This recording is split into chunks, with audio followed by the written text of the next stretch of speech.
obvious that we are in the midst of the most severe crisis the world has experienced since World War II. 75 years ago, countries and people came together to shape the post-war global order, which brought us decades of peace, increased global cooperation and prosperity to hundreds of millions of people around the world. The COVID-19 crisis has shown us that our old systems are not fit anymore for the 21st century. It has laid bare the fundamental lack of social cohesion, fairness, inclusion, and equality. Now is the historical moment, the time, not only to fight severe virus, but to shape the system for the need for the post-corona era.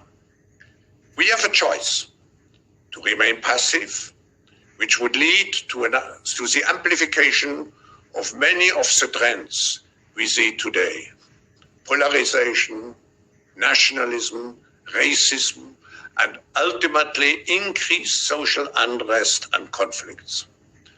But we have another choice. We can build a new social contract, particularly integrating the next generation. We can change our behavior to be in harmony with nature again. And we can make sure that the technologies of the fourth industrial revolution are best utilized to provide us with better lives. In short, we need a great reset. Inclusive and sustainable. Sustainable. More inclusive. More inclusive. More inclusive. Financial inclusion. Sustainable. Equal footing. Sustainable. Equal. Sustainably. Sustainable, a more sustainable path. More sustainable and more inclusive. Sustainable. A sustainable economy. Sustainability. More sustainable. Sustainability. Sustainable development goals. Sustainable, more inclusive world. And so this is a big moment. And the World Economic Forum, the CEO capacity of the World Economic Forum is going to have to really play a front and center role in defining the reset in a way that nobody misinterprets it as just taking us back to where we were.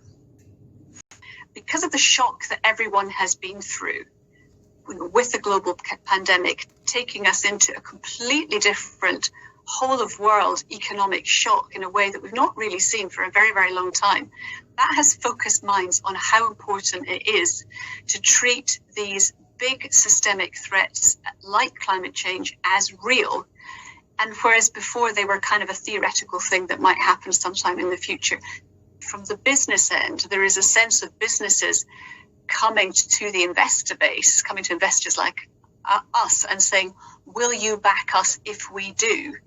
So I am optimistic that the conversations have moved far more in the last 6 months, as I said before, than they have in the last 6 years or more. Hello, everybody. It is I, your cute and adorable pal Grover, with a message for listeners of the Great Reset. Well, you are in luck because I know a thing or two about resetting. I reset my alarm clock every morning. But you are talking about resetting the entire world. Now that is a very big job. Well, my friend Ms. Sherry Weston and I are here to help. On Sesame Street, we know that it is very important for children to learn and play every day. And because playtime is so important, we have been thinking of ways to help children all over the world learn and play at home. At first, it was hard when nobody could go to school, and I could not visit my friends like Elmo or, well, even Oscar the Grouch. Then we learned to have video playtime, which was a lot of fun and made us feel better. The original Industrial Revolution was driven by the discovery that you could use steam engines to do all kinds of interesting things.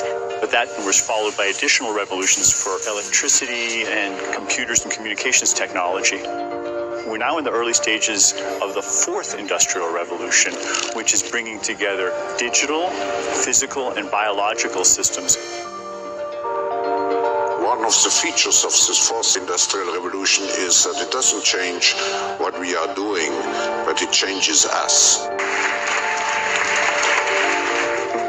With the ability to visualize brain activity, for example, through a simple consumer-based EEG device, it gives us access to ourselves in ways that we've never before thought possible. It unlocks the black box that is the brain and enables us to really, truly be able to realize an identity that is aspirational. There's now a scientific foundation for the effects of mindfulness on the brain, on the genome, on biological aging. And when the human mind does know itself, then you get the potential for a new renaissance that restructures itself in terms of our relationship to life, our relationship to the planet, our relationship to work. We need a different economic model. And by that I don't mean capitalism versus communism.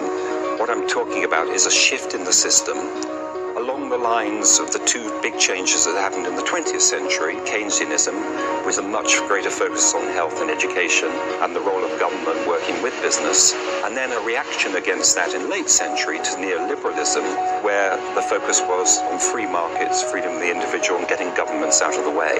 We need a shift to a new system that will allow us to meet the basic needs of every human on the planet, that will live within planetary means, that will be fairer, and that will be focused as its key goal, not on growth per se, but on maximizing human well-being. And history tells us that a value shift is triggered by creation of a new story about how we want to live. Well, let's take this experience and really learn how we can do differently and better with our education system in terms of technology and virtual education, etc. And that's something we're actively working on through this process. So it's not about just reopening schools. When we are reopening schools, let's open a better school and let's open a smarter education system. And I want to thank the Bill and Melinda Gates Foundation. We'll be working with them on this project.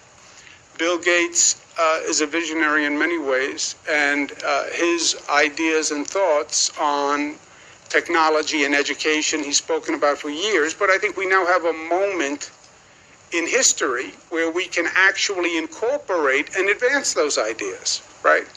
When does change come to a society? Because we all talk about change and advancement, but really we like control, right? And we like the status quo, and it's hard to change the status quo.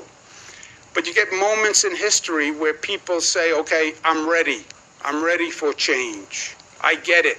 I think this is one of those moments.